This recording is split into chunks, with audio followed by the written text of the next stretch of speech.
दहशतवाद नाही म्हणू शकणार त्याला आपण थेट, पण एक अंडरवर्ल्डचा एक वेगळा चेहरा समोर आला 2006 साली.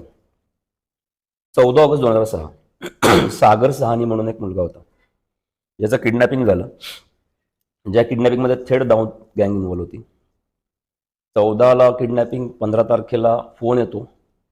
फोन आल्यानंतर तो थेट शारजामधनं फोन असतो. हवालांनी पैसे मागवले जातात.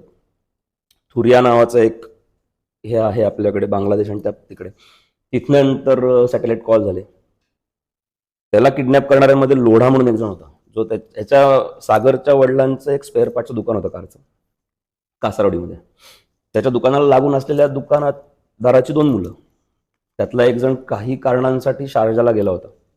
तिथे सोन्याशी संबंधित काही शिकायसाठी म्हणून तो गेला बिझनेस, आणि फास्ट मनीसाठी म्हणून तो त्यावेळेस विकी नावाच्या एका अंडरवर्ल्ड डॉनच्या कॉन्टॅक्टमध्ये आला, जो 92च्या ब्लास्ट नंतर दाऊद बरोबर पळून गेला. आफताब नाव त्याचं खरं, पण तो विकी म्हणून ओळखला जायचा.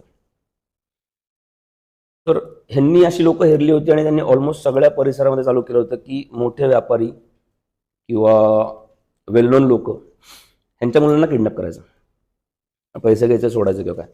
पण सागर सहानीच्या केसमध्ये असं झालं की जे अंडरवर्ल्डच्या इतिहासातली पहिली घटना असेल की त्यांनी खंडणीची रक्कम घेतल्यानंतर त्याला मारून टाकलं.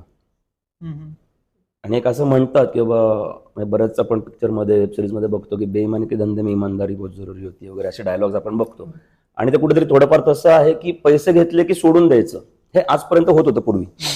पण 2006च्या केसमध्ये असं झालं की सागरला नेल्यानंतर वलसाड आणि त्या साईडला त्याची बॉडी सापडली एक 8 दिवसानंतर.